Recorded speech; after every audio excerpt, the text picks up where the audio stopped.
Leviticus chapters 14 and 15. And the Lord said to Moses, "The following instructions are for those seeking ceremonial purification from a skin disease. Those who have been healed must be brought to the priest, who will examine them at a place outside the camp. If the priest finds that someone has been healed of a serious skin disease, he will perform a purification ceremony using 2 live birds that are ceremonially clean, a stick of cedar, some scarlet yarn, and a hyssop branch. The priest will order that one bird be slaughtered over a clay pot filled with fresh water. He will take the live bird, the cedar stick, the scarlet yarn, and the hyssop branch and dip them into the blood of the bird that was slaughtered over the fresh water. The priest will then sprinkle the blood of the dead bird 7 times on the person being purified of the skin disease. When the priest has purified the person, he will release the live bird in the open field to fly away. The persons being purified must then wash their clothes, shave off all their hair, and bathe themselves in water. Then they will be ceremonially clean and may return to the camp. However, they must remain outside their tents for 7 days. On the seventh day, they must again shave all the hair from their heads, including the hair of the beard and eyebrows. They must also wash their clothes and bathe themselves in water. Then they will be ceremonially clean. On the 8th day, each person being purified must bring 2 male lambs and a 1-year-old female lamb, all with no defects, along with a grain offering of 6 quarts of choice flour moistened with olive oil and a cup of olive oil. Then the officiating priest will present that person for purification along with the offerings before the Lord at the entrance of the tabernacle. The priest will take one of the male lambs and the olive oil and present them as a guilt offering, lifting them up as a special offering before the Lord. He will then slaughter the male lamb in the sacred area where sin offerings and burnt offerings are slaughtered. As with the sin offering, the guilt offering belongs to the priest. It is a most holy offering. The priest will then take some of the blood of the guilt offering and apply it to the lobe of the right ear, the thumb of the right hand, and a big toe of the right foot of the person being purified. Then the priest will pour some of the olive oil into the palm of his own left hand. He will dip his right finger into the oil in his palm and sprinkle some of it with his finger 7 times before the Lord. The priest will then apply some of the oil in his palm over the blood from the guilt offering that is on the lobe of the right ear, the thumb of the right hand, and the big toe of the right foot of the person being purified. The priest will apply the oil remaining in his hand to the head of the person being purified. Through this process, the priest will purify the person before the Lord. Then the priest must present the sin offering to purify the person who was cured of the skin disease. After that, the priest will slaughter the burnt offering and offer it on the altar along with the grain offering. Through this process, the priest will purify the person who was healed, and the person will be ceremonially clean. But anyone who is too poor and cannot afford these offerings may bring 1 male lamb for a guilt offering to be lifted up as a special offering for purification. The person must also bring 2 quarts of choice flour moistened with olive oil for the grain offering and a cup of olive oil. The offering must also include 2 turtle doves or 2 young pigeons, whichever the person can afford. One of the pair must be used for the sin offering and the other for a burnt offering. On the 8th day of the purification ceremony, the person being purified must bring the offerings to the priest in the Lord's presence at the entrance of the tabernacle. The priest will take the lamb for the guilt offering along with the olive oil and lift them up as a special offering to the Lord. Then the priest will slaughter the lamb for the guilt offering.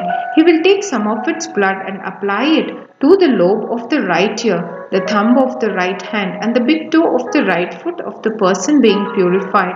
The priest will also pour some of the olive oil into the palm of his own left hand. He will dip his right finger into the oil in his palm and sprinkle some of it 7 times before the Lord. The priest will then apply some of the oil in his palm over the blood from the guilt offering that is on the lobe of the right ear, the thumb of the right hand, and the big toe of the right foot of the person being purified. The priest will apply the oil remaining in his hand to the head of the person being purified. Through this process, the priest will purify the person before the Lord. Then the priest will offer the 2 turtle doves or the 2 young pigeons, whichever the person can afford. One of them is for a sin offering and the other for a burnt offering, to be presented along with the grain offering. Through this process, the priest will purify the person before the Lord. These are the instructions for purification for those who have recovered from a serious skin disease but who cannot afford to bring the offerings normally required for the ceremony of purification. Then the Lord said to Moses and Aaron, "When you arrive in Canaan, the land I am giving you as your own possession, I may contaminate some of the houses in your land with mildew. The owner of such a house must then go to the priest and say, 'It appears that my house has some kind of mildew.' Before the priest goes in to inspect the house, he must have the house emptied, so nothing inside will be pronounced ceremonially unclean. Then the priest will go in and examine mildew on the walls. If he finds greenish or reddish streaks and the contamination appears to go deeper than the wall surface, the priest will step outside the door and put the house in quarantine for 7 days. On the 7th day, the priest must return for another inspection. If he finds that the mildew on the wall of the house has spread, the priest must order that the stones from those areas be removed. The contaminated material will then be taken outside the town to an area designated as ceremonially unclean. Next, the inside walls of the entire house must be scraped thoroughly and the scrapings dumped in the unclean place outside the town. Other stones will be brought in to replace the ones that were removed, and the walls will be replastered. But if the mildew reappears after all the stones have been replaced and the house has been scraped and replastered, the priest must return and inspect the house again. If he finds that the mildew has spread, the walls are clearly contaminated with a serious mildew, and the house is defiled, it must be torn down, and all its stones, timbers, and plaster must be carried out of the town to the place designated as ceremonially unclean. Those who enter the house during the period of quarantine will be ceremonially unclean until evening, and all who sleep or eat in the house must wash their clothing. But if the priest returns for his inspection and finds that the mildew has not reappeared in the house after the fresh plastering, he will pronounce it clean because the mildew is clearly gone. To purify the house, the priest must take 2 birds, a stick of cedar, some scarlet yarn, and a hyssop branch. He will slaughter one of the birds over a clay pot filled with fresh water. He will take the cedar stick, the hyssop branch, the scarlet yarn, and the live bird and dip them into the blood of the slaughtered bird and into the fresh water. Then he will sprinkle the house even 7 times. When the priest has purified the house in exactly this way, he will release the live bird into the open fields outside the temple. Through this process, the priest will purify the house and it will be ceremonially clean. These are the instructions for dealing with serious skin diseases, including scabby sores and mildew, whether on clothing or in a house, and a swelling on the skin, a rash, or discolored skin. This procedure will determine whether a person or object is ceremonially clean or unclean. These are the instructions regarding skin diseases and mildew. The Lord said to Moses and Aaron, "Give the following instructions to the people of Israel. Any man who has bodily discharged is ceremonially unclean. This defilement is caused by his discharge. Whether the discharge continues or stops, in either cases the man is unclean. Any bed on which the man with the discharge lies, and anything on which he sits will be ceremonially unclean. So if you touch the man's bed, you must wash your clothes and bathe yourself in water, and you will remain unclean until evening. If you sit where the man with the discharge has sat, you must wash your clothes and bathe yourself in water, and you will remain unclean till evening. If you touch the man with the discharge, you must wash your clothes and bathe yourself in water, and you will remain unclean till evening. If the man spits on you, you must wash your clothes and bathe yourself in water, and you will remain unclean till evening. Any saddle, blanket on which the man rides will be ceremonially unclean. If you touch anything that was under the man, you will be unclean until evening. You must wash your clothes and bathe yourself in water, and you will remain unclean until evening. If the man touches you without first rinsing his hands, you must wash your clothes and bathe yourself in water, and you will remain unclean until evening.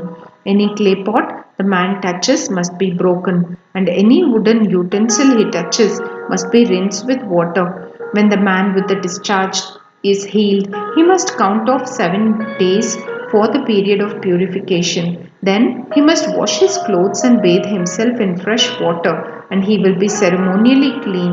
On the 8th day, he must get 2 turtle doves or 2 young pigeons and come before the Lord at the entrance of the tabernacle and give his offerings to the priest.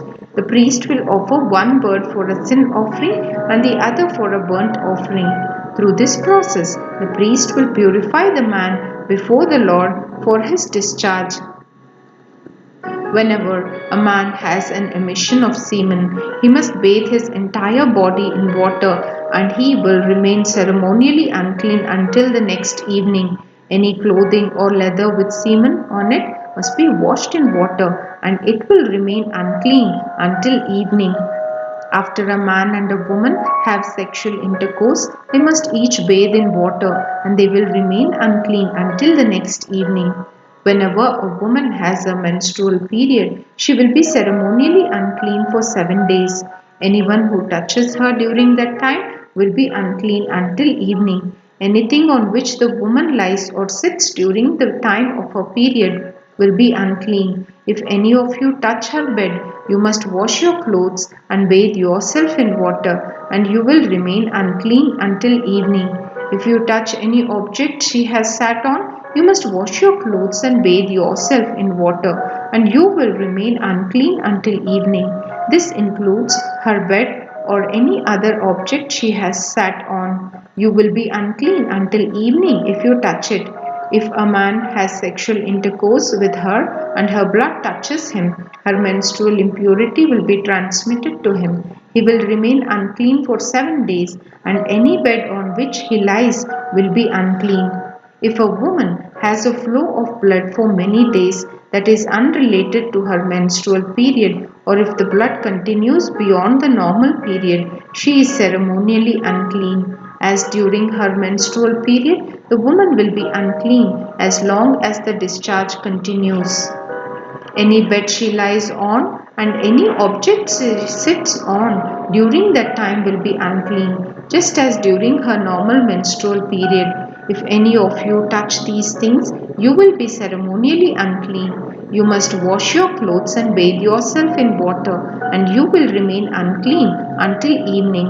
When the woman's bleeding stops, she must count off 7 days. Then she will be ceremonially clean.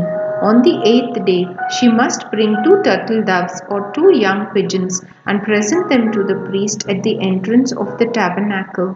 The priest will offer one for a sin offering and the other for a burnt offering.